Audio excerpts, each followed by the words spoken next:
Pour l'instant, direction Castelnau-le-Lez pour le handball. C'est parti, Patrick Montel, René Perchampagne aux manettes.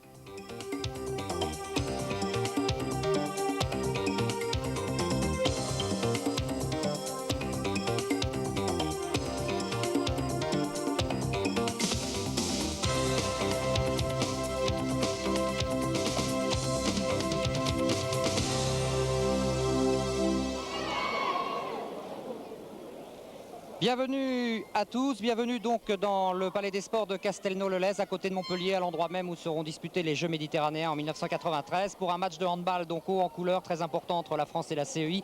Ultime préparation avant les Jeux Olympiques où l'équipe de France participera donc et fera d'ailleurs le match d'ouverture contre l'Espagne. Une équipe de France que vous ne connaissez peut-être pas très bien. Alors ces garçons sont super, ils vont se présenter eux-mêmes. Gilles, 29 ans, meneur de jeu, USAM Nîmes. Pascal Mahé, 28 ans, je suis arrière-gauche et je joue à Montpellier. Philippe Debureau, 32 ans, arrière-droit, Union Sportive de Dunkerque. Frédéric Vol, 26 ans, arrière-gauche, la saison prochaine à l'OM Vitrolles. Denis Latou, 26 ans, arrière-gauche, USAM Nîmes. Denis Tristan, 27 ans, ailier droit, la saison prochaine à Massy 91 Finance. Gaël Monturel, 26 ans, avant-centre, handball Vénissieux 85. Éric Quintin, 25 ans, ailier gauche, OM Vitrolles. Thibaut Jean-Luc, 32 ans, gardien de but, Union Sportive d'Ivry. Pérez Frédéric, 30 ans, gardien de but, toujours à l'USM Gagny 93. Jackson Richardson, 23 ans, demi-centre, l'OM Vitrolles. Stéphane Stocklin, arrière-droit, 23 ans, USAM Nîmes. Alors évidemment, ils ne sont pas tous là, vous voyez sur la feuille de match, il y en a beaucoup qui ont été mis au repos par Daniel Costantini, notamment Thierry Perreux, Philippe Gardan, et puis Alain Porte, le capitaine que vous avez peut-être vu tout à l'heure aux alentours de 15 h, mais c'est normal, il faut faire des rotations. Et puis à côté de nous pour commenter ce match, donc François-Xavier Houlet, le demi-centre de l'USM Gagny et qui maintenant a signé à Vénissieux, et qui avec l'équipe de Créteil a disputé notamment une fameuse finale de Coupe des vainqueurs de Coupe contre l'équipe allemande de Essen. Il sera donc bien placé pour nous parler handball alors que vous découvrez cette équipe de la CEI et que le coup d'envoi vient d'être donné. Une équipe de la CEI qui est venue pratiquement avec toutes ses vedettes, si l'on accepte François-Xavier, les géants qui évoluent en Espagne. Mais là, il y a quelque chose peut-être d'un tout petit peu bizarre. On veut peut-être un peu les réserver. Oui, en ce qui concerne Jakimovic qui se trouve derrière nous, vous ne pouvez pas le voir, qui est dans les tribunes et qui regarde ce match. Alors que Philippe Debureau vient de marquer le premier but pour l'équipe de France. Et Jakimovic, je disais, qui est dans les tribunes. Qui est la star du hand. C'est la star du handball en CEI, c'est une star même mondiale maintenant, qui ne jouera pas ce match et qui n'a pas joué du tout de la semaine. On se pose même des questions, est-ce qu'il jouera à Barcelone ou pas? En tout cas, la France ne s'est pas posé de questions, qui a ouvert le score donc tout de suite par l'homme de Dunkerque, Philippe Debureau, alors que là c'est Kisseliev, l'arrière qui essaye de remettre un tout petit peu d'ordre dans la maison de la CEI. Kisseliev qui a fait un bon match hier contre la Suède. On a effectivement assisté à la revanche des championnats du monde, de la finale des championnats du monde hier, et la CEI et la Suède, je vous le dis tout de suite, n'ont pas pu se départager 20 buts partout, alors que l'équipe de France prenait le meilleur sur l'équipe d'Italie. Doutchebaev, la vedette de cette équipe de la CEI, il est kirghize et c'est lui qui a le ballon. C'est lui qui distribue et qui cherche le pivot numéro 4 Barbachinski qui ne l'a pas trouvé, ou plutôt Éric Quintin a été obligé de faire une légère faute sur lui. Vassiliev. Beau décalage là, c'est classique. Ah oui, très beau décalage sur l'ailier droit. Gabrilov qui marque son premier but, mais il va en marquer certainement d'autres. Ouais, on revoit l'action. Oui, rien à dire, beau décalage et tir au second poteau, c'est classique pour un ailier, surtout pour un ailier de la CEI. Et pourtant, dans les buts français se trouve Frédéric Pérez qui a 30 ans et très expérimenté, mais là, il ne pouvait pas faire grand-chose. Mais Debureau, Dereau, c'est la combinaison centrale qu'a choisi Daniel Costantini aujourd'hui, puisqu'il n'a pas arrêté, Daniel, de faire des tests, et c'est bien normal. En vue des Jeux Olympiques avec Philippe Dereau qui a essayé de tirer, qui a été contré. Attention à la contre-attaque de Doutchebaev qui va jouer complètement de l'autre côté avec Gopin. C'est normal également, bien joué de la part de la CEI. Valérie Gopin qui est le seul garçon de cette équipe à évoluer en Espagne et à être présent aujourd'hui. Voilà, c'est ça, il joue à Malaga depuis un an maintenant. Bon là, le problème va consister pour l'équipe de France à ne pas perdre trop de ballons parce que c'est une équipe de CEI très très forte en contre-attaque, très dynamique avec des joueurs peut-être un peu plus fins, un peu plus petits qu'avant, mais qui sont très très rapides en contre-attaque. Oui, c'est vrai que la CEI a changé un peu sa stratégie du handball. Avant, on n'avait que des colosses. Vous verrez, il y en a encore. Il y a encore des colosses de 2,05 m pour 110 kg. Mais quand on voit Doutchebaev, par exemple, le petit numéro 10, là, vous voyez, qui se porte à l'interception, eh bien, les Russes donc, sont revenus un peu sur cette conception, alors que Philippe Debureau a encore une fois tenté sa chance. Il est plutôt en réussite en ce moment. Et même là, si la France, heureusement, va récupérer le ballon, on revoit l'extension. Oui, on revoit très bonne fixation de Monturel en pivot qui permet à Debureau d'arriver en position d'arrière gauche, lancé. Malheureusement, le tir est contré. Pour l'instant, elle est plutôt séduisante, cette équipe de France, alors qu'elle a connu un petit passage à vide cette semaine face aux Hongrois, après avoir fort bien débuté face aux Tchèques. Et là, on retrouve un évident plaisir de jouer avec Gaël Monturel, qui a également beaucoup de choses à montrer aujourd'hui à ce poste de pivot. Debureau, Dérault. Et puis Frédéric Voll et son bras qui a été contré par la défense russe, qui repart à l'attaque donc avec Kisseliev. Et là par contre il y a peut-être avec ce but de Barbachinski un petit problème de défense, François. Ah ben, je vous l'ai déjà dit, hein, la contre-attaque va très vite, même les grands, on le voit, c'est Barbachinski qui est pivot un peu plus lourd que les autres, qui est le premier en contre-attaque, et bon là ça pardonne pas. Hein. Barbachinski en contre-attaque, c'est 90% au fond. Alors Barbachinski, c'est le Biélorusse de l'équipe de Minsk. Il faut savoir que l'équipe de Minsk est une des plus grandes équipes de l'ex-URSS et qu'il y a dans cette équipe des Russes, bien sûr, des Biélorusses, mais également 2 Ukrainiens et un Kirghiz. Alors que là, c'est carton jaune tout de suite pour votre futur coéquipier de Vénissieux, Kisseliev, qui s'est fait donc rappeler alors. Oui, Kisseliev, on va bien être content de le retrouver à Vénissieux, qui est un très bon défenseur, avec un gabarit très imposant. Quintin qui va ressortir. Mais là, c'est mal joué de la part de Quintin et c'est Gopin qui relance sur Doutchebaev. Il a été retenu par le maillot, oui, il a été retenu par le maillot. C'est un 9 mètres tout à fait logique. Doutchebaev qui est bien le meneur de jeu de cette équipe. Tous les ballons passent par lui. Avec maintenant Vassiliev, Kisseliev, c'est lui, ce petit Kirghiz qui vous avait fait déjà impression à l'occasion du Mondial Espoir. Tout à fait, où il avait été élu à la fin du tournoi il y a 3 ans. Je ne suis pas du Monde Espoir, il avait été élu meilleur joueur. Et où Stéphane Stocklin, qui est dans l'équipe mais pas encore sur le terrain pour la France, avait été lui meilleur buteur. Oui, on reverra peut-être Stéphane Stocklin tout à l'heure, qui relève de blessure et qui a également une carte importante à jouer. Parce que Daniel Costantini va devoir, malheureusement pour le groupe, retirer 2 Français de la liste pour Barcelone et que les places évidemment sont très chères. Dereau qui a insisté là sur Doutchebaev, qui va bénéficier d'un 9 mètres avec Gaël Monturel, Debureau à l'aile sur Denis Tristan. Une équipe de France qui essaye donc qui essaye de bien faire circuler le ballon, et là il aurait très bien pu accepter cette interception. Il en rigole, Doutchebaev. La France a été toute heureuse de récupérer le ballon.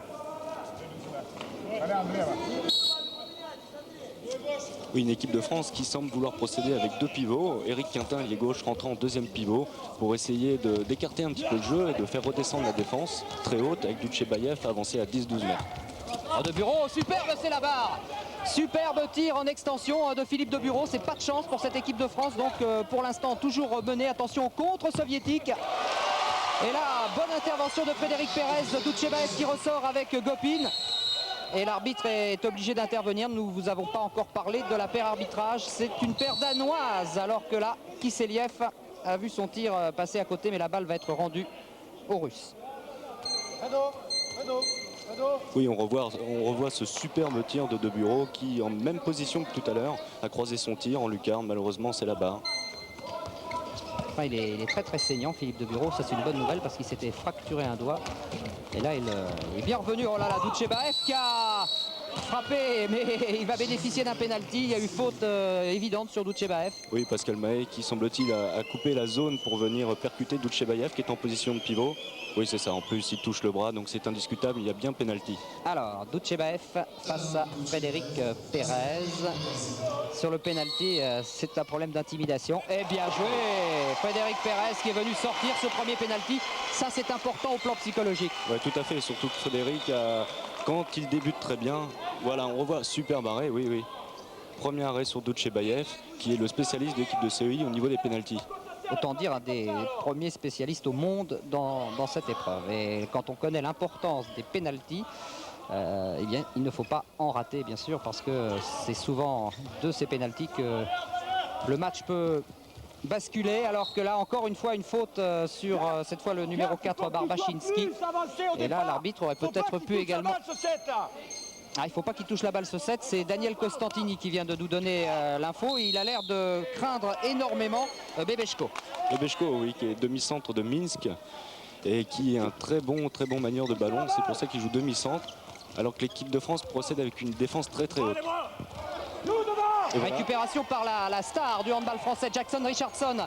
Lui, il peut enflammer ce match. Jackson Richardson qui a voulu peut-être un peu trop en faire alors qu'il avait un camarade démarqué, mais il faut dire qu'il était dans l'axe.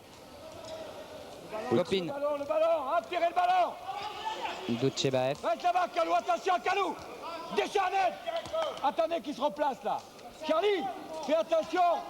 En fin de montée de balle, des fois, il n'y a personne là-bas. Faut qu'il cherche. Il donne beaucoup de la voix à Daniel et il attend beaucoup de cette équipe de France. Daniel Costantini qui l'a préparé depuis plusieurs années et qui sait bien qu'il joue très gros dans l'optique des Jeux Olympiques avec un beau décalage. Là c'est du beau handball, c'est très classique et ça permet à Barbachinski de marquer le 3e but. Il n'y a pas grand chose à en dire si ce n'est que la vitesse d'exécution a eu raison de la défense française. Oui, c'est ça, tout à fait, ça va très vite, la circulation est très bonne et ça finit naturellement sur le pivot Barbachinski. Impressionnant ce Barbachinski de bureau. Allez, il ne faut pas se laisser décoller là, il faut revenir maintenant. Il faut marquer sur cette attaque. Gilles Dérault qui essaye d'accélérer la course du ballon, qui est bien relayé avec de bureau. Denis Tristan maintenant. Peut-être pour essayer de trouver un bras, celui de bureau ou celui de Frédéric Voll. Les Français qui pour l'instant jouent avec 2 costauds seulement. Le voilà, Frédéric Voll.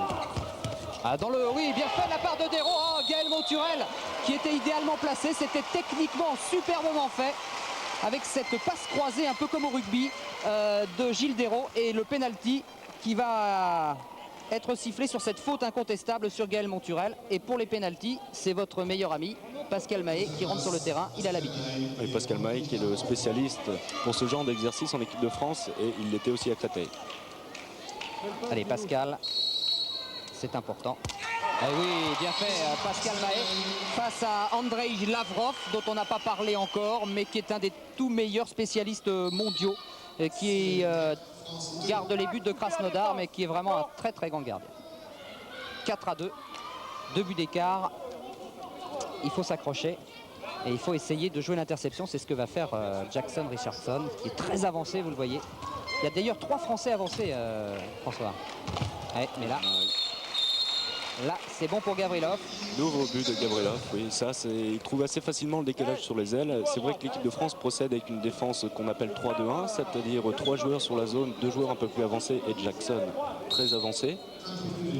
Et malheureusement, les Russes trouvent des solutions très rapidement. Oui, parce qu'ils vont très vite. Alors, soit il faut jouer l'interception, mais il faut avoir un rendement important dans ce type de phase de jeu. Ou alors il va falloir peut-être jouer plus à plat en défense. On va voir ce que va décider Daniel Costantini. Pour l'instant, on parle attaque avec la rentrée du 18 Stocklin. Et les Français qui en veulent beaucoup, on voit qu'ils sont terriblement motivés, mais ils sont un tout petit peu imprécis pour l'instant. Et malheureusement, l'écart risque encore d'augmenter avec Kisseliev qui a pris carrément l'axe. Et qui s'est retrouvé percuté Jackson Richardson. C'est parce que tu es pas en retard. 9 mètres. Charlie, mobile, surveille-le quand tu flottes. Ne perds pas de vue. Rentrée du 19 Vassiliev. Ferme bien les intervalles net derrière, à l'opposé. Hein. Ah ouais. Ah, c'est toute la différence qu'il y a aujourd'hui et en ce moment entre cette équipe de CEI, vice-championne du monde, et puis une équipe de France qui veut vraiment montrer du beau handball et qui, pour l'instant, n'arrive pas tout à fait à trouver ses marques, surtout au plan collectif. Oui, et surtout en défense. Ils font beaucoup d'essais, ils ont beaucoup fait d'essais cette semaine au niveau de la défense. Malheureusement, là, toutes les solutions sont à 6 mètres et ça, c'est plutôt grave. Bon, c'est que le début de match, ils vont peut-être se régler. Il faut le souhaiter parce que pour l'instant, le score est de 6-2 et que le temps passe. On joue pratiquement 12 minutes dans cette première mi-temps. Gaël Monturel qui va jouer avec Dérault. On a gardé la solution Dérault de bureau. Une solution que Daniel Costantini voulait absolument tester aujourd'hui car c'est une solution qui avait donné beaucoup de bons résultats en 1990. Et il nous disait ce matin, bon, c'est vrai que c'est une équipe, c'est une charnière qui se cherche un peu et il voulait absolument la tester face à la CEI. 4 buts d'avance pour la CEI et ça fait beaucoup. Gopin Kiseliev et encore le pivot là. Avec un carton pour Monsieur Quintin. Je ne sais pas trop comment faire avec Quintin. Il faut dire qu'il y a une différence de gabarit avec Barbachinski. Pas évident. Alors qu'on vous explique quand même si un deuxième carton jaune et c'est 2 minutes. 2 minutes de prison comme au hockey sur glace. Ah ouais. Encore le décalage sur cette aile droite qui pose beaucoup de problèmes à l'équipe de France avec Gavrilov. Oui. Qu'est-ce qu'on peut faire là? Même problème là. On voit Vassiliev qui arrivait au centre. Vassiliev arrière gauche qui arrive au centre, qui avait la possibilité du pivot et qui a retrouvé tout de suite Gavrilov à l'aile. Bon, c'est plutôt inquiétant hein, parce que ça fait 3 buts maintenant de Gavrilov à l'aile droite et 2 buts ou 3 de Barbachinski. Et ça, c'est pas bon du tout, hein, parce que les arrières peuvent aussi marquer, mais ils trouvent trop facilement les solutions. Alors, Daniel vient donc faire rentrer Denis Latou, qui va peser un peu plus sur la défense. Le voilà en position du ballon, Denis. Il faut souhaiter, parce que c'est vrai que les Français, pour l'instant, ne se créent pas vraiment d'occasion. Et hormis le bon début de match de Philippe de Bureau, pour l'instant, ils sont en train de chercher un peu le handball.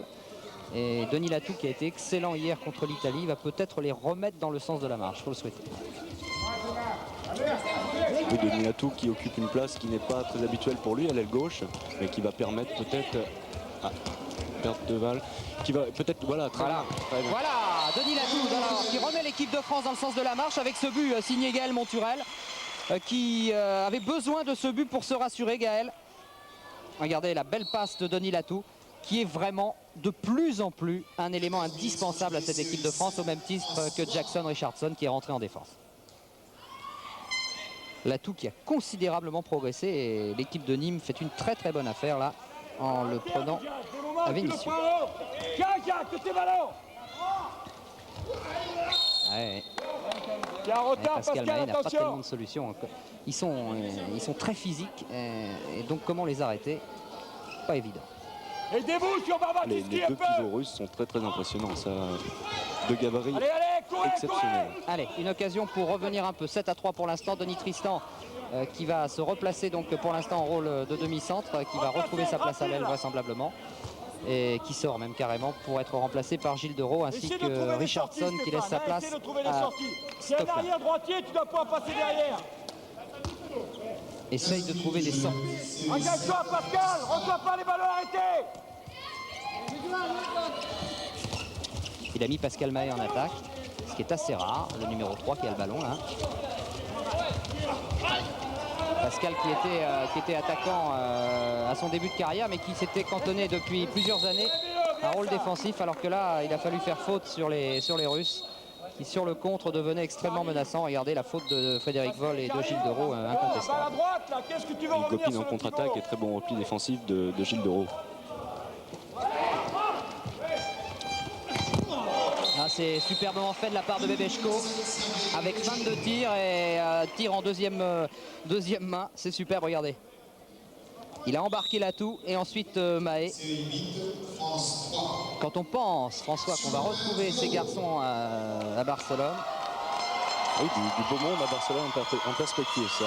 Dans la poule de l'équipe de France, c'est même pire que du beau monde. Il y a tout le monde. Il y a l'Espagne, la Syrie, l'Allemagne, la Roumanie et l'Égypte. C'est difficile de trouver plus dur si l'on accepte les Suédois, qui eux seront dans la poule B. Voilà Mahé. 1 contre 1, c'est difficile quand même. Oui, il y a Mahé qui n'a pas tellement l'habitude d'attaquer arrière droit, qui s'engage très bien. C'est une bonne surprise. Oui, c'est une des surprises donc mijotée par Daniel Costantini avec Latou qui a essayé de trouver un pivot au centre et qui a trouvé surtout un contre-attaquant, en l'occurrence Kiseliev, avec l'immense Grebnev, le numéro 14, qui mesure 2,05 m et qui pèse 110 kg. Vous imaginez? À force, ça use. Hein. Kiseliev, qui sera donc, Vénitien, je sais pas. Vénitien. Et là, c'est corner. Oui, un tir de Kiseliev bien contré par Frédéric Voll. Mais la balle toujours pour les Russes. On dit Russes par commodité, hein, mais je vous rappelle qu'il y a également des Biélorusses et des Ukrainiens dans cette équipe. Et même un Kirghiz. Le numéro 20 là, qui vient de tenter sa chance, Filipov, on ne l'avait pas beaucoup vu jusqu'à présent dans le tournoi. C'est donc une nouveauté tentée par l'entraîneur Vladimir Maximov. Il remplace l'Espagnol entre guillemets Gopin.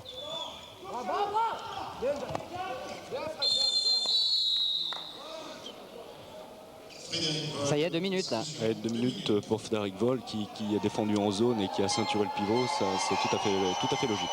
Allez, coup dur pour l'équipe de France parce que c'est un de ces grands gabarits qui sort et Jackson Richardson du coup va pas pouvoir jouer les feux follets, il va être obligé maintenant de défendre à plat.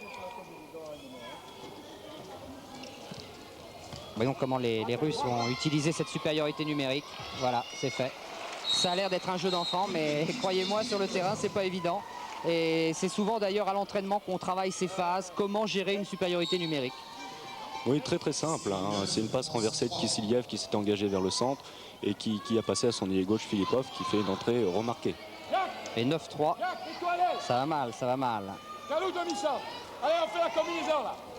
On fait la combinaison, on va voir. Qui va chercher. Kalou, c'est de l'autre côté. Latou. Mahé. Allez, Pascal qui a hésité à mettre son bras là. Pascal Mahé qui est un des plus beaux bras du championnat. Et c'est vrai que l'ayant cantonné pas mal à des tâches défensives, il a maintenant du mal à trouver ses appuis près de la zone. Alors que Latou, lui, devrait pouvoir tromper cette défense. C'est indispensable si l'on veut garder une chance. Là, c'était les yeux de Frédéric Voll qui purge donc une suspension de 2 minutes. Jackson Richardson avec Latou. Ah, c'est dur. Ils font pratiquement tous 2 mètres. Il faut tirer à ras de terre. C'était bien joué, à mi-hauteur plutôt.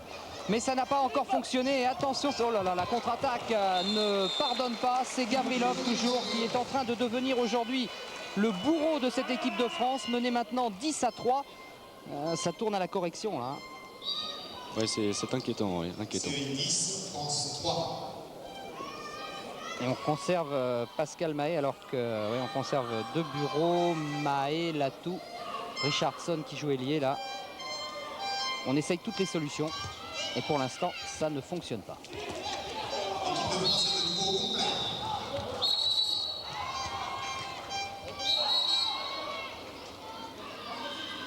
L'arbitre a demandé un temps mort, mais il a surtout peut-être sifflé un marché ou une reprise de dribble, je ne sais pas. En tout cas, il y a peut-être un joueur russe qui a été blessé là. En tout cas, c'est changement de main pour la balle, ça c'est sûr. 10 minutes et 3 secondes à jouer dans cette première mi-temps. Oui. L'arbitre qui siffle un passage en force de Jackson Richardson. Passage en force qui fait partie des nouvelles règles demandées par la Fédération internationale aux arbitres il y a un mois. Ainsi qu'on le verra peut-être dans ce match. On l'a vu beaucoup cette semaine, des appuis-zones. Quand les joueurs retombaient dans la zone avant de lâcher le ballon. Oui, ce sont les nouvelles règles du handball pour le rendre plus spectaculaire. Et c'est vrai que les attaquants avaient tendance à rentrer dans l'axe, bénéficiant systématiquement de la remise à 9 mètres. Maintenant, avec cette notion de passage en force plus étudiée, ils s'y reprendront à 2 fois évidemment avant de tenter de rentrer tout droit. Là, c'est une passe en retrait de Gavrilov à son gardien, qui n'a pas été du goût de l'arbitre qui lui reproche donc une faute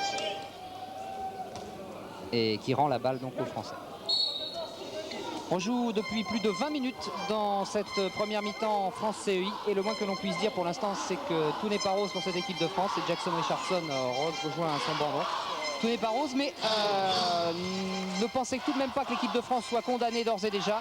On a vu hier contre l'Italie qu'ils avaient les moyens de refaire une très bonne deuxième mi-temps et là c'est Stéphane Stocklin qui remet l'équipe de France un peu dans le sens de la marche avec ce joli but. C'est important pour lui parce que Stéphane Stocklin joue son billet pour Barcelone aujourd'hui et c'est important pour toute l'équipe qui avait vraiment qui commençait sacrément à douter là.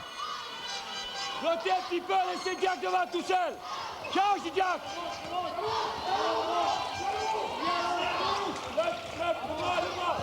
Oh, il est ceinturé là, voilà. Faute de Monturel qui va prendre 2 minutes là. Trop agressif là, Gaël, c'est dommage au moment où l'équipe de France retrouve un peu ses appuis et Daniel lui fait remarquer Daniel Costantini. Laisse-le, t'es battu. On veut prendre un but que défendre 2 minutes à un de moins là. Vous avez compris, je crois que là tout est résumé dans ce que vient de dire Daniel Costantini à Gaël Monturel qui s'est laissé un tout petit peu emporter par son élan et qui a fait une faute qu'il aurait facilement pu éviter. Là heureusement pour les Français, il y a un tir mal cadré et une contre-attaque, mais les Français ne sont qu'à 5 en attaque avec la rentrée de Stéphane Stocklin qui va rejoindre ses camarades et peut-être la dynamique du but pour Stéphane Stocklin, le joueur de l'OM Vitrolles. Oui, une équipe en attaque tout à fait inconnue, jamais essayée, et ça marche. Et ça marche parce qu'un nouveau but de Stéphane Stocklin. Ah, c'est extraordinaire. Stéphane Stocklin qui doute terriblement, qui se dit est-ce que je vais aller aux Jeux Olympiques? Et c'est lui qui est en train de redonner un tout petit peu d'air à cette équipe de France. Série 10, France 5. Oui, Stéphane qui a un tir extrêmement rapide qui lui permet de déclencher très tôt et non sans une suspension assez élevée. En tout cas, ça a surpris Lavrov. Il va faire attention quand il va voir le 18 la prochaine fois devant lui. Je suis sûr qu'il va faire attention. Doutchebaev avec Bebeshko. Reste collé sur le pivot. Reste collé sur le pivot, Philippe. C'est super parce que Doutchebaev est venu trouver son géant Grebnev. Voilà, Oleg Grebnev, 2,05 m, 110 kg. Est venu le trouver dans une défense française qui essaye pourtant d'être très agressive dans le bon sens du terme, à l'image de Pascal Mahé et de Frédéric Pérez, le gardien. Mais là, c'était difficile. 11-5, 6 buts d'avance alors qu'il reste un peu plus de 6 minutes à jouer dans cette première mi-temps et que les Français devraient combler encore un peu plus l'écart pour avoir encore une chance en deuxième mi-temps avec Pascal Mahé qui était idéalement placé en position de pivot cette fois. Oui, Pascal Mahé, une place tout à fait incroyable pour lui en pivot où il a pris la balle, il était un peu surpris de l'avoir et il n'a pas pris le temps de tirer. Il tire au niveau de la tête de Lavrov qui sort le ballon. Charlie, pourquoi tu montes là déjà? Ne monte pas là. Ah, ça serait une solution intéressante ça. Pascal Mahé en pivot, ce serait intéressant, mais il lui faut retrouver ses automatismes et là non.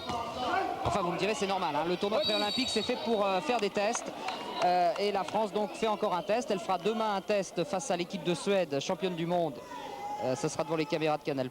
Et puis il y aura encore 2 stages, un en Hongrie et un en Tchécoslovaquie. Puis après ce sera le grand bain, Barcelone, l'Espagne en ouverture. Difficile de faire plus dur. Tiens, toi, faire ce que fait Pascal là. T'as empêché la sortie de la balle. T'as pas empêché une sortie de balle encore. Démerde-toi, allez. Sans commentaire non plus. Doutchebaev, Bebeshko. Ceinturé par Mahé et Richardson. Attention, on ne pourrait pas prendre 2 minutes là-dessus parce que l'équipe de France est revenue au grand complet. Ce serait dommage. Ça, c'est Philippe de Bureau. Il faut les faire douter. Il faut les... Voilà, ça a marché. Passage en zone du pivot. Passage en zone qui est passé derrière Mahé pour appeler le ballon. Allez, Denis Latou. Ah, c'est dommage, mais la France va récupérer la balle. Il faut jouer vite, il faut déstabiliser, il faut essayer de faire douter ces Russes qui ont un mental d'acier, qui ont été malmenés hier par la Suède et qui ont réussi finalement à obtenir le résultat nul.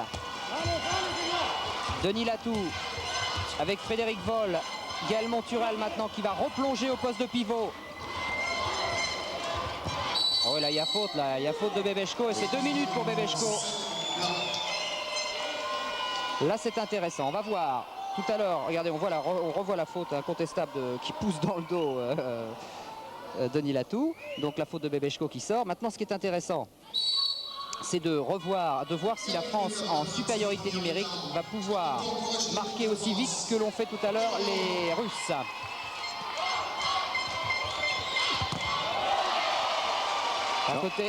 À côté, Stéphane Stocklin qui prend ses responsabilités, qui tente sa chance. Et là, c'est dommage d'avoir raté ça parce qu'il était bien décalé par Frédéric Voll. Ouais, très joli tir par en dessous, juste à côté du but. Toujours donc 11-5.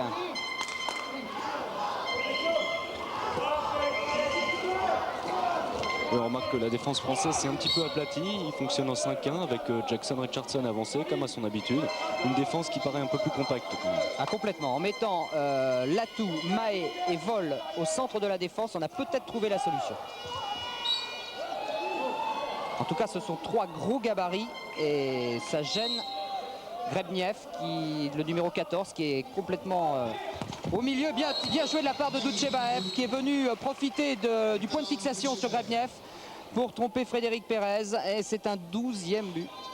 Oui, Doutchebaev, on ne l'avait pas encore vu, mais c'est un joueur assez extraordinaire. Pas très grand pour un arrière, mais qui est capable de désaxer, qui est capable de tirer par en dessous, qui a une très grande variété de tirs.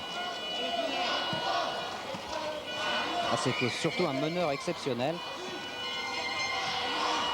Et quand on pense, et on vous le disait en début de ce reportage, que les Russes se privent de Yakimovic, qui est la grande star mondiale du handball et qui se permettent quand même de faire à peu près ce qu'ils veulent avec les autres nations sans avoir le meilleur joueur, en laissant sur le banc de touche. Il faisait d'ailleurs la tête tout à l'heure, c'était terrible Yakimovic. Il était là complètement effondré. Il n'a pas joué 1 minute dans ce tournoi pré-olympique de Castelnau. Bien joué Monturel qui vient sur le gardien, c'est pas fini. Pascal Mahé, ah dommage. La France va récupérer le ballon. Mais là il y a quand même un problème de finition hein, parce que Gaël Monturel était bien placé, Pascal était bien placé et ça rentre pas. Oui, 2 occasions, mais il faut savoir que Lavrov dans les buts c'est pas n'importe qui non plus. 1m90, 100 kg. Et encore ils nous ont réservé Schumack peut-être pour la deuxième mi-temps, 2 mètres, 105 kg. Oui, Schumack est le deuxième gardien qui va jouer avec Pascal Mahé l'année prochaine puisqu'il a signé à Montpellier. Deuxième gardien un peu plus expérimenté que Lavrov puisqu'il compte 145 sélections. Et un peu plus enrobé aussi. Denis Latou, oui, voilà, Denis Latou. Lucarne gauche pour Denis Latou. 12-6. Et 1:30 à jouer. Oui, très beau but de Denis Latou. 1 contre 1 sur son joueur et tir croisé en lucarne.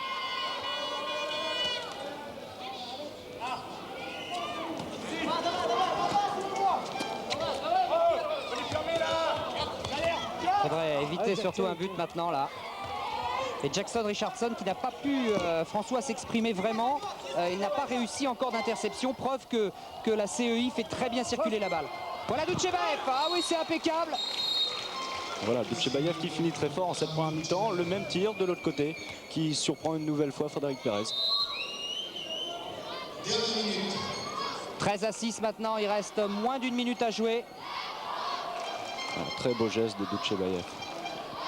Démarquez Pascal, démarque-toi.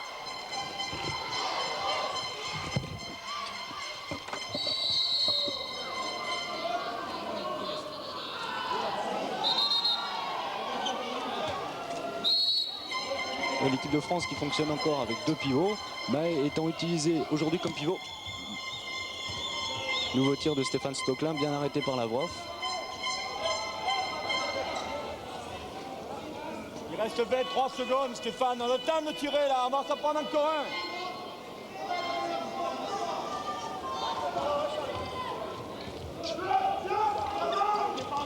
un. Encore Doutchebaev.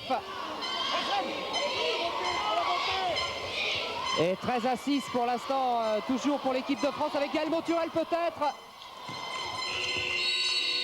Bien essayé, Gaël. Mi-temps donc ici à Castelnau-le-Lez sur le score de 13-6 en faveur de la CEI. C'est un score extrêmement sévère pour l'instant pour cette équipe de France. Il lui restera donc une mi-temps. Nous allons rejoindre cette équipe de France très vite au vestiaire avec Denis Tristan. Denis, dis-toi, c'est pas simple vraiment, c'est pas simple du tout de trouver des solutions dans cette équipe de la CEI. Non, mais je crois que le gros problème, c'est surtout en défense. On n'arrive pas du tout à couper leur vitesse de balle. Et puis au bout de 4-5 passes, on est complètement à la rue, ce qui fait qu'on prend beaucoup de buts. En plus de ça, en attaque, on ne trouve pas beaucoup de solutions, ce qui fait qu'on prend des contre-attaques. Bon, on a cherché beaucoup de solutions, on n'a pas trouvé la bonne. Il va falloir faire une très belle deuxième mi-temps pour revenir un petit peu au score. Est-ce que le fait d'avoir mis en milieu de défense maintenant Mahé, Vol et Latou, ça a quand même un peu stabilisé cette défense hein? Oui, un petit peu, mais maintenant les Russes, ils ont une expérience internationale extraordinaire. Ils gèrent tranquillement leur capitale, ils mettent des buts tranquillement, pendant leur temps. Et je crois que ça va être à nous de les perturber. Voilà donc quelques images, vraiment quelques images volées au vestiaire de l'équipe de France avec Daniel Costantini qui va certainement essayer de remettre tout ça, tout ce monde-là dans le sens de la marche. Je vous donne rendez-vous tout à l'heure pour la deuxième mi-temps. Patrick Chêne, en attendant une petite page de pub. La CEI, c'est une autre planète, mais la France apprend, la France continue. Bah, vous avez parfaitement résumé l'état d'esprit ici, Patrick. C'est un test pré-olympique et comme par définition, ça sert à se préparer le mieux possible pour les Jeux Olympiques. C'est vrai que la France est en train de prendre un tout petit peu la leçon, mais la leçon est donnée par les vice-champions du monde qui auraient pu d'ailleurs être champions du monde. L'équipe de la CEI qui, soit dit par parenthèse, comme au football d'ailleurs, dispute leur dernier tournoi officiel. Ensuite, on parlera d'équipe de Russie, d'équipe d'Ukraine, voire d'équipe de Biélorussie. Donc cette équipe de CEI veut absolument réussir ces Jeux Olympiques, à l'image de Doutchebaev, le Kirghiz, parce qu'il y aura du mal, c'est incontestable. Doutchebaev a évolué dans une équipe du Kyrgyzstan, ça c'est sûr. Donc il devra forcément peut-être se faire naturaliser, mais ça posera d'autres problèmes. Alors que les Français reviennent, Stéphane Stocklin en tête avec Denis Tristan juste derrière, c'est le masque. On les a quittés tout à l'heure, François, dans le vestiaire. C'était pas la joie. Alors qu'est-ce que peut dire un garçon comme Daniel Costantini qui ne mâche pas ses mots? Que peut-il dire pour les remettre dans le sens du match?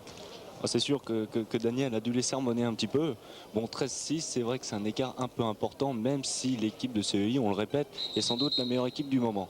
Bon, l'équipe de France devrait se reprendre. Elle a mieux réalisé en défense à la fin de la première mi-temps que ce qu'elle avait fait au début du match. Maintenant, le problème vient aussi de l'attaque parce que 6 buts, c'est faible.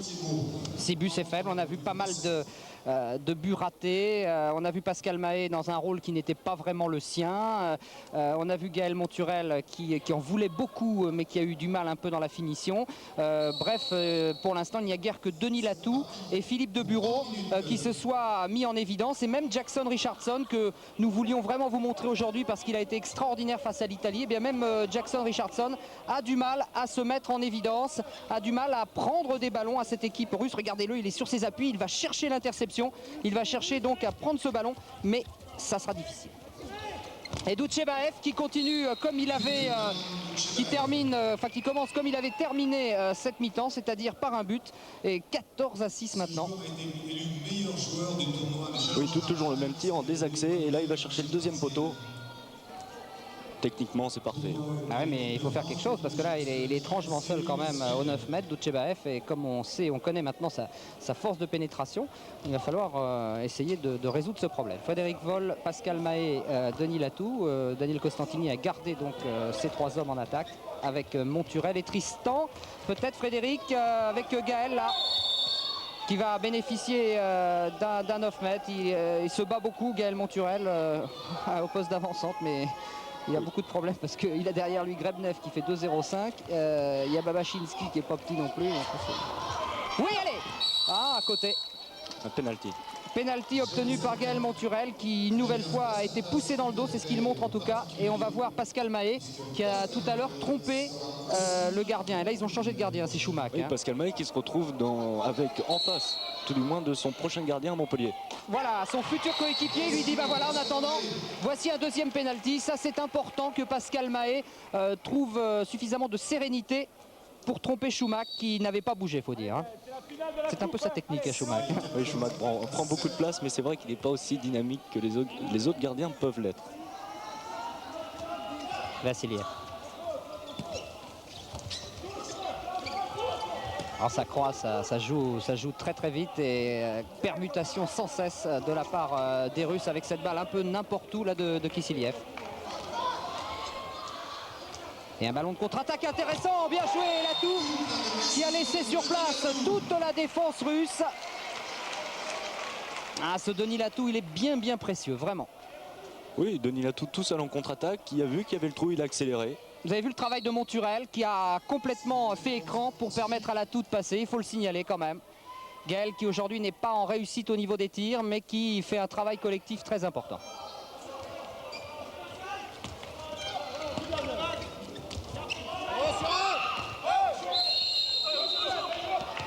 Marché. Ah, attention, Doutchebaev là. Mauvaise contre-attaque interceptée. Oh là, c'est un peu n'importe quoi en ce moment, à l'image de Vassiliev. qui a vendangé devant Jean-Luc Thiébaut, qui est rentré également dans les buts de la France en deuxième mi-temps. Thiébaut de l'US Ivry, un bon gardien qui devrait jouer aux Jeux Olympiques avec Frédéric Pérez. On pense en général que Médard sera le troisième gardien de cette équipe de France. Mahé vole. Latou, le triangle qui peut être magique en deuxième mi-temps. On le souhaite tous. Il y avait Philippe Gardan tout à l'heure qui était sur le bord de touche et qui pestait, qui rageait vraiment, qui disait mais c'est pas possible qu'il y ait autant de buts d'écart entre la France et la Syrie. Voilà, Denis Latou qui éclate aujourd'hui, mais c'est pas nouveau. C'est pas nouveau. Je vous ai dit que Nîmes avait fait une grosse affaire. Il est vrai que Nîmes a perdu Frédéric Voll, il lui fallait retrouver un bras et ils ne se sont pas trompés avec ce Latou. Oh, Latou qui est en pleine confiance depuis qu'il a retrouvé l'équipe de France il y a maintenant 2-3 mois. Ouais. Sans commentaire avec Barbachinski qui encore une fois s'est retrouvé idéalement démarqué par une passe lobée. Regardez cette superbe passe. Ah, quand on voit ça, le handball est très simple. Sur ce ralenti de René Père-Champagne, regardez le travail de Barbachinski qui n'a plus qu'à en fait concrétiser une domination technique et tactique qui est tout de même assez importante.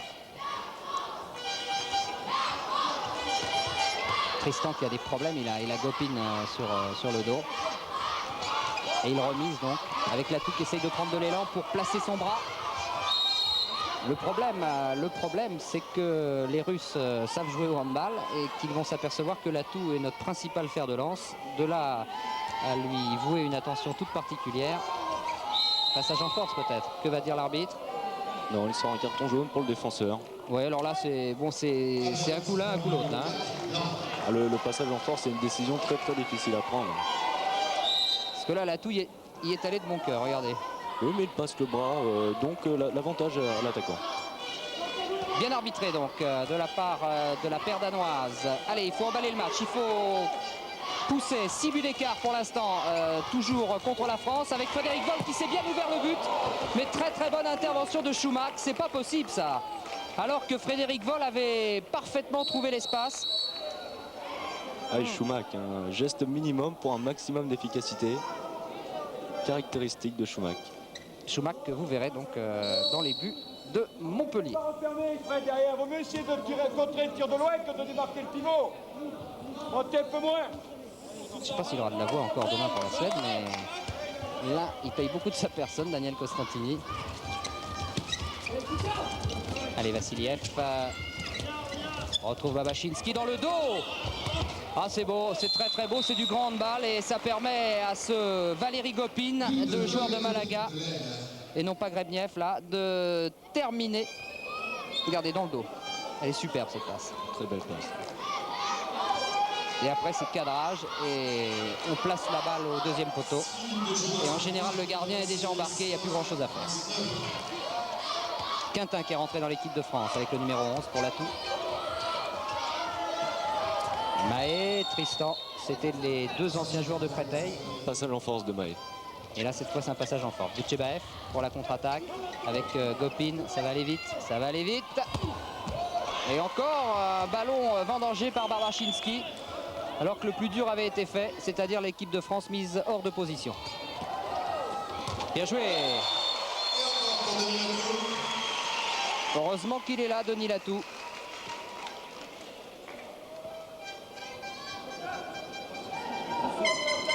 Ah, il est en forme. Il faut dire qu'il y a une... c'est très psychologique tout ça parce qu'en fait ils sont très près les uns des autres, mais il y a une dynamique du succès et c'est vrai qu'on a vu Stocklin tout à l'heure, il a enchaîné 2 buts, il continuait à croire à sa chance et là Latou, il voit que ça passe, alors il continue bien sûr. Et heureusement pour l'équipe de France qui est menée 16-10 avec un nouveau but signé en position d'ailier par Barbachinski. La France est moins malmenée, mais elle ne revient pas quand même. Hein. Trop d'espace entre les défenseurs. Un gros problème pour l'équipe de France en défense. Rentrée de Philippe de Bureau au poste d'arrière droit. Denis Latou qui a trouvé Monturel. Ça va lui faire plaisir. Gaël Monturel qui a trouvé l'espace libre là sur ce service de Latou. Les deux joueurs se connaissent bien, ils jouaient à Vénissieux. Ouais, très beau travail de Latou. Et la passe décisive, c'est souvent aussi important, voire plus, que l'acte final. Et là, c'est vrai que Monturel était idéalement démarqué par l'atout. Monturel qui va essayer de jouer l'interception. Richardson reste sur le banc. Même Monturel, il faut le souligner, qui a pris la place de Jackson Richardson en défense. Ça fait partie encore des essais avec une balle que la France va récupérer. Il faut jouer vite maintenant. Denis Tristan qui va aller tout seul au but. Voilà. Oh, alors que Denis Tristan nous en a fait 2 ou 3 comme ça hier. Il dit qu'il a été poussé là. Ah, c'est dommage, il est très vite en contre-attaque, il aurait bien pu marquer ce but. Et résultat, la sanction est immédiate avec la CEI. C'est Kissiliev. Et on retrouve, on ne le verra pas s'il a été poussé. Mais certainement, certainement, il a dû être un peu poussé dans le dos quand même. Très certainement. Et ça, c'est Kissiliev. Et Thiebaud qui n'est pas en réussite. Il faut dire que les Russes ont quand même des boulevards là. Très difficile à officier pour les gardiens. Bien joué, vol de bureau Tristan. Allez, ça rentre ça, non? 2 échecs consécutifs pour Denis Tristan. Il faut revenir maintenant parce que ça va vite. Regardez la balle où elle est carrément de l'autre côté déjà. Et Frédéric Vol a fait la faute sur Doutchebaev.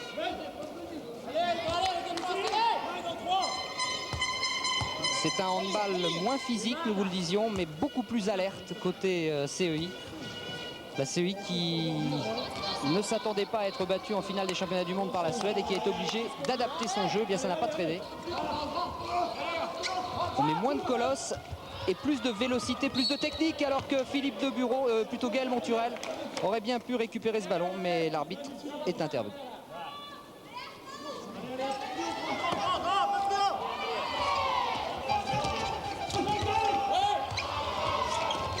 Ah oui, allez Gaël, il faut aller au bout maintenant.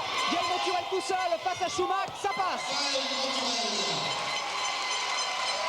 Ouais, très belle interception de Gaël qui, en finition, exécute une roucoulette. On va le voir. Voilà, il part à droite et il fait vriller le ballon en le mettant hors de portée de Schumacher. 18-12, ça va un peu mieux pour Daniel Costantini, mais il y a toujours moins 6. Hein.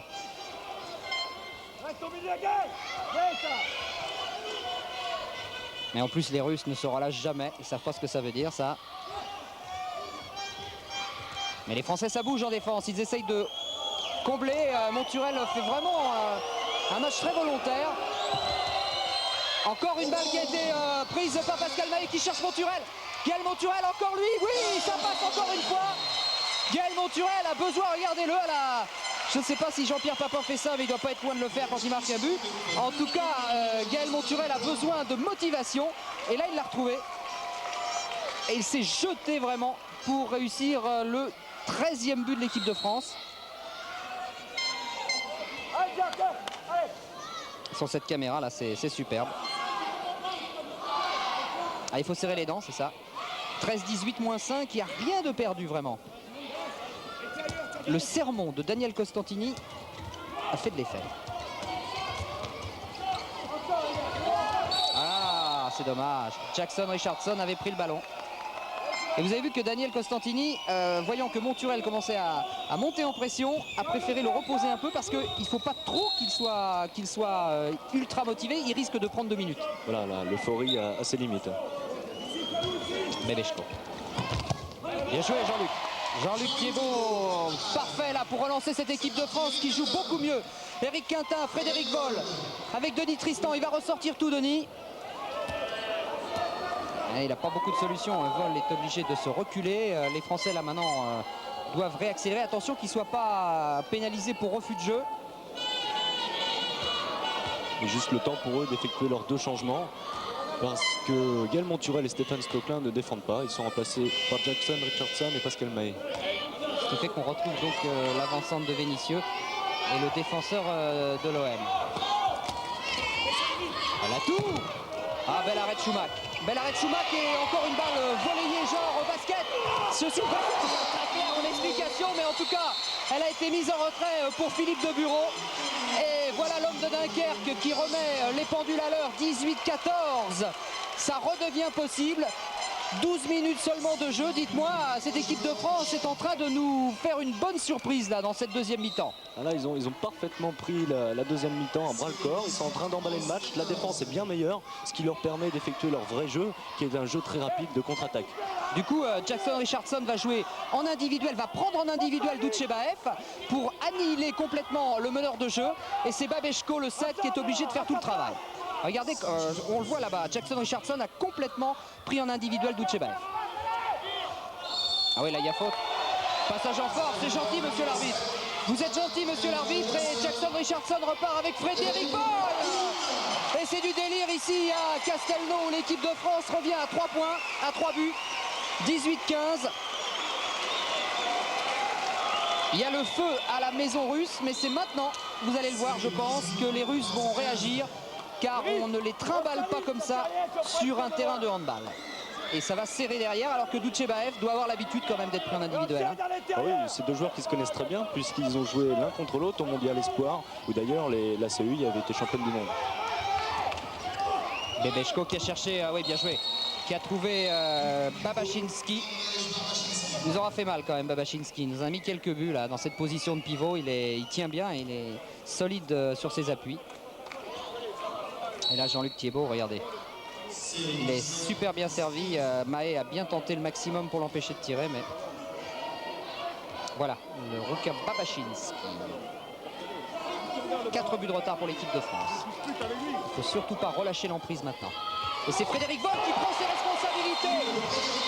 Ah, ça marche beaucoup mieux. Les Russes semblent un peu plus statiques en défense. Frédéric Boll en position de demi-centre qui effectue un tir en pleine lucarne avec un bloc de Gaël Monturel. On le voit ici sur le ralenti. Un bloc préparatoire qui lui permet de tirer avec relativement de facilité.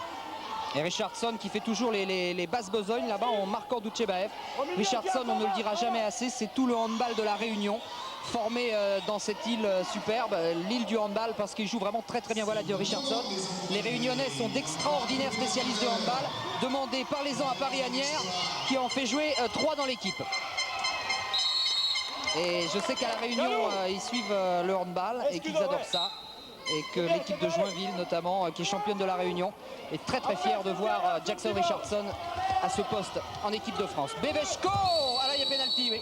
Alors là c'est indiscutable, Pascal Mahé a complètement enlevé le bras alors que Vol a voulu serrer la main de Babachinski et ça s'est pas passé au mieux. Regardez là, il essaye de lui dire c'est pas grave, mais Babachinski lui, il n'a pas aimé. Allez, allez, ce n'est qu'un tournoi pré-olympique, messieurs. Penalty. Oui, Kissiliev qui rate ce penalty. Les Russes qui commencent à douter, c'est incontestable. Et cette équipe de France qui nous fait vraiment plaisir maintenant. Oui, l'équipe de France qui, comme hier, revient complètement dans le match en deuxième mi-temps. Ouais, mais enfin hier c'était l'Italie, on pouvait comprendre. Aujourd'hui c'est la CEI, c'est déjà un exploit. Et le public qui porte maintenant cette équipe de France, de bureau vol, Latou. Peut-être Denis Latou. Et 2 buts maintenant de retard seulement pour l'équipe de France. Mais dites-moi, pour le retour du handball sur Antenne 2, ils vont nous faire plaisir. Ils vont revenir sur l'équipe de la CEI, vice-championne du monde. Ça c'est quelque chose. Eux qui avaient déjà battu en début de saison la Suède, championne du monde à Marseille. Ah oui. Ah, ça doit s'arranger sur le banc français, ça c'est sûr. 19-17 et déjà le contrat de rempli aujourd'hui. Doutchebaev. Vassiliev, Doutchebaev qui a retrouvé sa liberté. Ah oui. Il a retrouvé sa liberté, là, Doutchebaev. Richardson ne le marquait plus en individuel, il faudrait peut-être revenir à ça. Oui, il s'est retrouvé libre. Il y a un super tir par en dessous qui laisse aucune chance à Jean-Luc Thiebaud. On va essayer de chausser Vassiliev, on prend le risque. Hein, il faudra être à 3. Même pas à 3 pour contrer. Attention, le pivot va décrocher dans le dos de Denis. Donc toi au contre avec Fred, avec Charlie. Et tu dis à la tour, restez sur le pivot. Hein. Voilà les consignes, François. Et bien là, Daniel apparemment veut laisser l'arrière droit Vassiliev aller plus facilement au tir que les deux autres. Et pour pouvoir mieux le contrer avec 3 joueurs au contre, Vol, Latou et Mahé. Ouais, il pense que Vassiliev est moins performant que les autres et en le laissant jouer, il va évidemment tenter sa chance. C'est bien fait. Allez, il faut maintenant marquer pour l'équipe de France. Monturel, De Bureau, Stocklin qui a repris la place à l'aile là-bas. Il y a Latou, il y a Eric Quintin de l'autre côté. Et Frédéric Voll, peut-être pour le bras de Latou qui va chercher De Bureau. Peut-être, non, oh, il était superbe ce tir, mais un peu lointain. Et Schumack a pu le dévier. Vous savez que lorsque c'est le gardien qui dévie le ballon, il n'y a pas corner. En fait, c'est simple, Horde, hein. C'est très très simple. Et ça gagne à être connu parce que quand ça joue comme ça, c'est très très spectaculaire. Les Allemands s'y trompent pas d'ailleurs, c'est numéro 2 derrière le football. On ne reçoit pas et on n'a plus de soutien. Bebeshko avec Vassiliev, Gavrilov et Doutchebaev qui est repris en individuel. Et comme le disait Daniel Costantini, c'est Vassiliev qui a été conduit à tirer. Et comme il le pensait, Daniel, il a raté. Voilà à quoi sert un entraîneur sur le banc. C'est quelqu'un qui stratégiquement a une importance énorme, un peu comme au basket.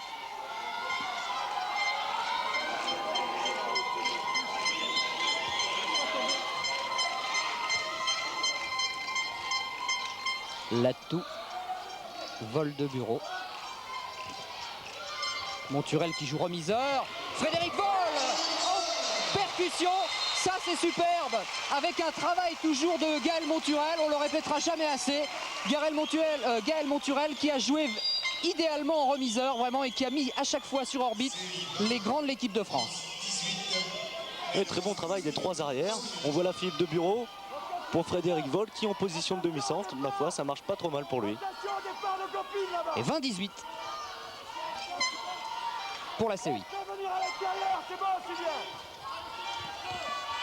Doutchebaev n'est plus servi, voilà, ça y est maintenant. Mais il n'a qu'un rôle secondaire dans l'équipe et ça s'en ressent. L'arbitre qui refuse pour passage en zone ce but. Et ça va permettre peut-être à la France de revenir à un but. Ce serait extraordinaire alors que l'on joue 19 minutes et 34 secondes en deuxième mi-temps. Ça c'est Bobby, ça. Vous l'avez vu derrière, c'est l'entraîneur adjoint de l'équipe de France, Bobby. Alors, Denis Latou. En fait, il s'appelle pas Bobby, il s'appelle Jean-Pierre Lepointe, mais tout le monde l'appelle Bobby, alors pourquoi pas moi. Et c'est l'entraîneur adjoint de l'équipe de France. Regardez, c'est lui. Ouais, il y a le 14 blanc, c'est-à-dire l'énorme Grebniev qui explique, mais c'est pas de ma faute, je sais pas ce qui est arrivé, mais il m'a mis 2 minutes. Et ça, c'est un bon coup pour l'équipe de France. On va revoir la faute, François, qui a été De Bureau. Ah oui, il a poussé Monturel, mais enfin, c'est pas méchant quand même. Hein. Non, c'est un peu sévère avec Grebniev. Ils sont durs quand même, ces arbitres danois là. Quintin, Latou, qui démarque De Bureau, et voilà 20-19 maintenant pour l'équipe de CEI, un seul but de retard, ça va devenir du délire. Si tout à l'heure l'équipe de France réussit à égaliser, il reste un peu moins de 10 minutes à jouer maintenant. Et l'équipe de France est à portée de la CEI. Et quand vous comprendrez que la CEI est invaincue dans ce tournoi, et qui est d'ailleurs la seule équipe invaincue, vous aurez compris la nature de l'exploit. Bebeshko, Gavrilov. Que va siffler l'arbitre? Non, il redonne la balle aux Russes. Il aurait pu siffler passage en force, ça aurait peut-être fait beaucoup quand même, parce que là, ils n'ont pas été gâtés quand même, les Russes. Doutchebaev. Ça, c'est aussi une composante du handball, et c'est sûr que pour France-Espagne à Barcelone, l'arbitrage, ça sera difficile. Allez, la balle est rendue à l'équipe de France. Eric Quintin, Richardson. Il faut aller vite pour essayer d'égaliser.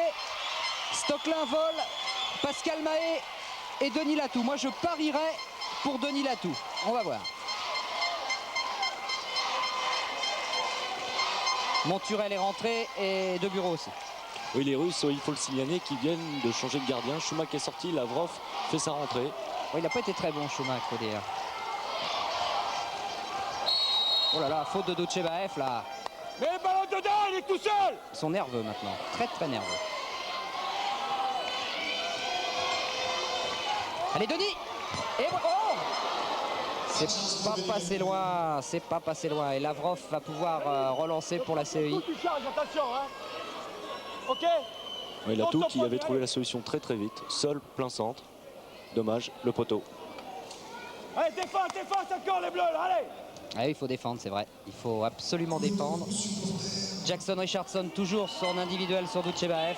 Et donc le meneur de jeu s'appelle Bebeshko. Il a le numéro 7, mais il est un petit peu moins brillant que le numéro 10. Ah oui, bien joué. Bien joué.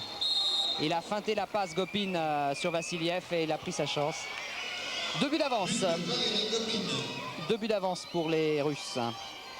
Regardez la feinte et le tir. Et Gopin, l'un des anciens de cette équipe qui, avec l'expérience, sait quand il faut prendre ses responsabilités au niveau du tir. Et c'est passé entre les jambes de Thiébaut.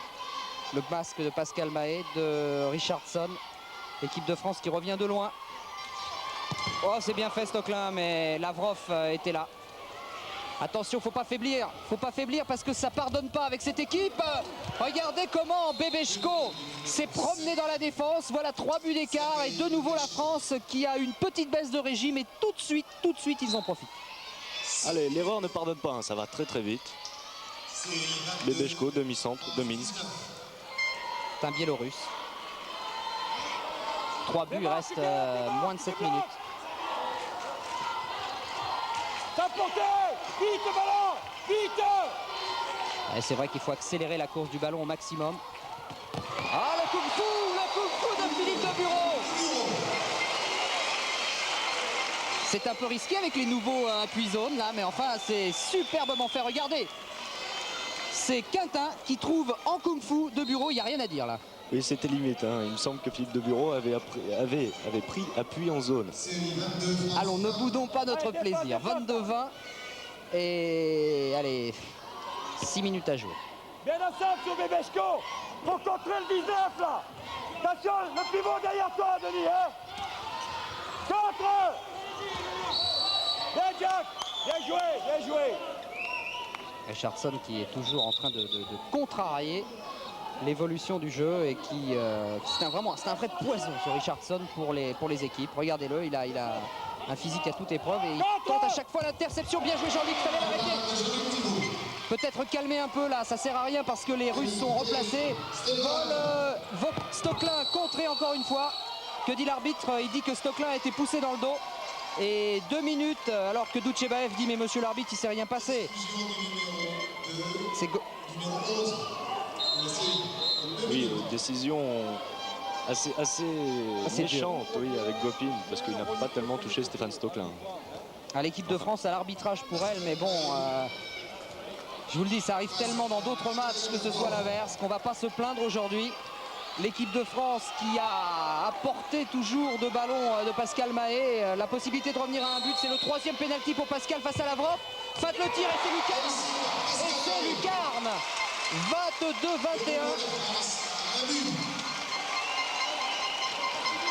22-21. Une feinte pour déséquilibrer Lavrov.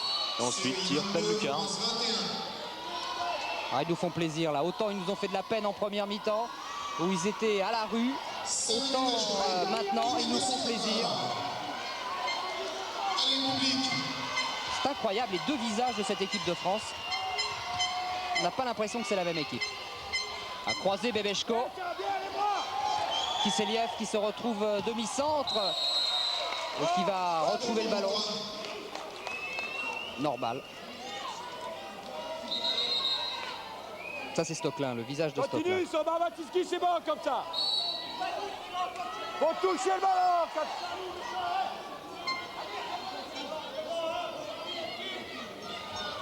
Tu peux coller net quand c'est comme ça. Tu peux coller, oui.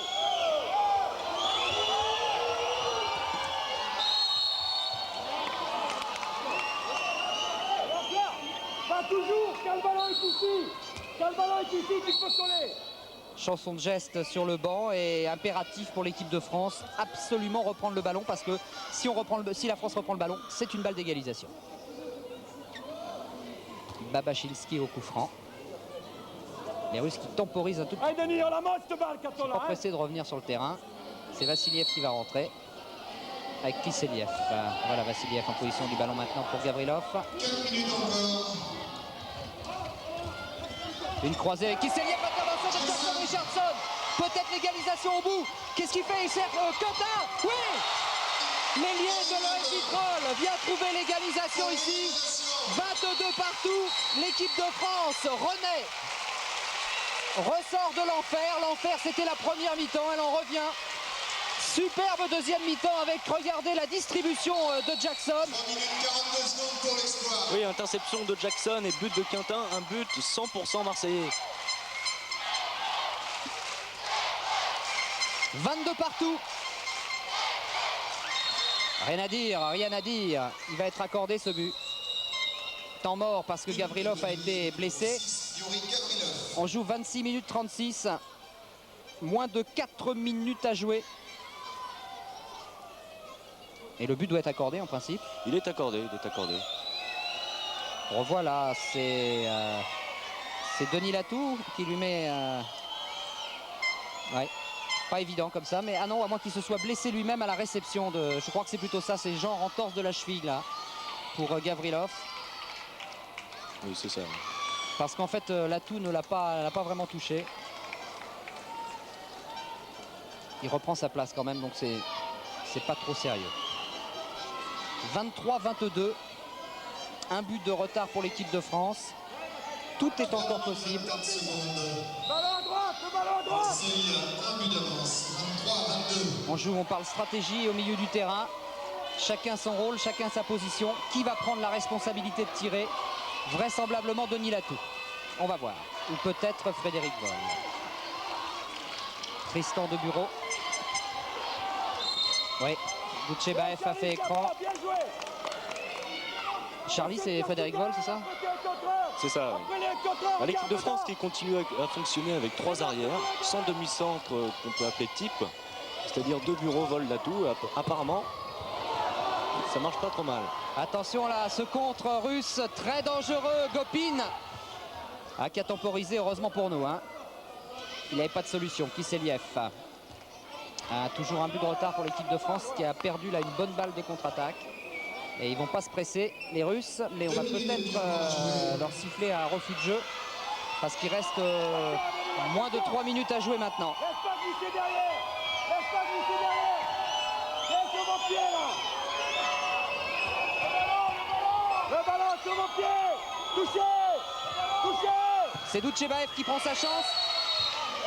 Que dit l'arbitre? Il rend le ballon russe. Ah, là c'est contestable. Ouais, il indique à Pascal Mahé qu'il a contré la balle avec le pied. Ah oui, c'est pas faux. Ah. Là, il y a faute, oui, il y a faute. On a gêné le bras de Kisseliev. Et là, c'est du temps qui court pour la CEI. Il faut les forcer à tirer maintenant. Hein. Il faut les forcer à tirer. Bien joué! Bien joué Jean-Luc Thiebaud qui est venu à la manière d'un gardien de football. Qui est venu intercepter la course du ballon. 23 partout, ça devient...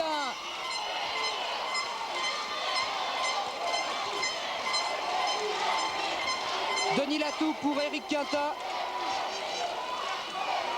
Monturel en position de pivot. Les Français qui doivent absolument égaliser maintenant. Il leur reste 1 minute 10 pour le faire. Latou en individuel à 1 contre 1. Il a été balancé par Kisseliev. La France va récupérer la balle.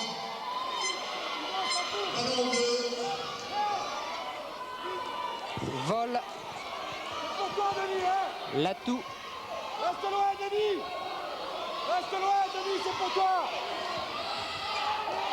Denis Latou. Ah là là là là là là. Elle a été déviée par l'excellent Lavrov.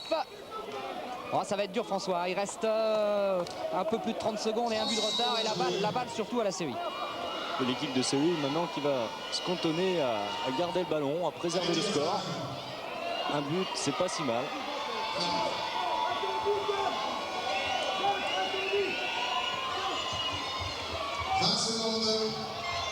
Vassiliev. Et balle contrée par l'équipe de France. Frédéric Voll, Jackson Richardson.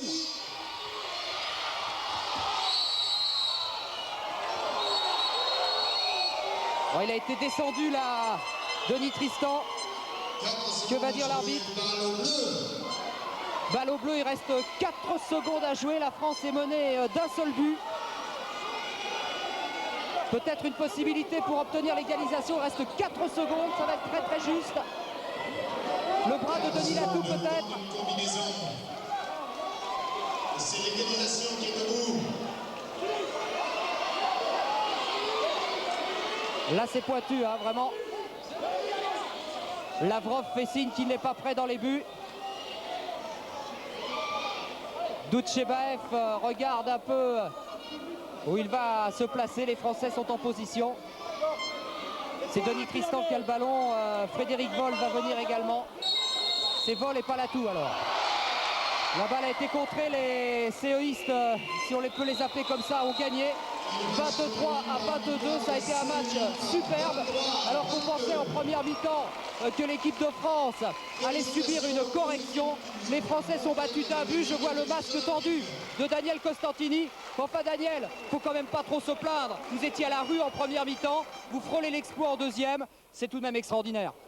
Oui, après c'est peut-être un peu dommage qu'on finisse sur une cagade, comme on dit à Marseille, mais c'est vrai que bon, au bout du compte, par rapport à la leçon de handball qu'on a pris en première mi-temps, je dirais qu'on a essayé grâce à notre orgueil, parce qu'il existe, de redresser la tête en deuxième mi-temps, et bien sûr on a profité un petit peu des circonstances favorables, on est en France, c'est sûr. Alors au bout du compte, je suis pas mécontent, mais c'est sûr qu'à Barcelone, il ne faudra pas faire une première mi-temps comme on a fait là, sinon on ne reviendra jamais. On reviendra jamais, mais vous irez à Barcelone. On attend beaucoup de vous, Daniel. Contre l'Espagne, ce sera le match d'ouverture. On le verra, je pense, sur Antenne 2, sur FR3. Il faut absolument que le handball perce à la télévision. Vous avez montré du beau spectacle. Merci beaucoup. Je vous rends l'antenne, donc Patrick Chen. J'espère que vous avez apprécié. Direction maintenant, je crois, du côté du Midi Libre.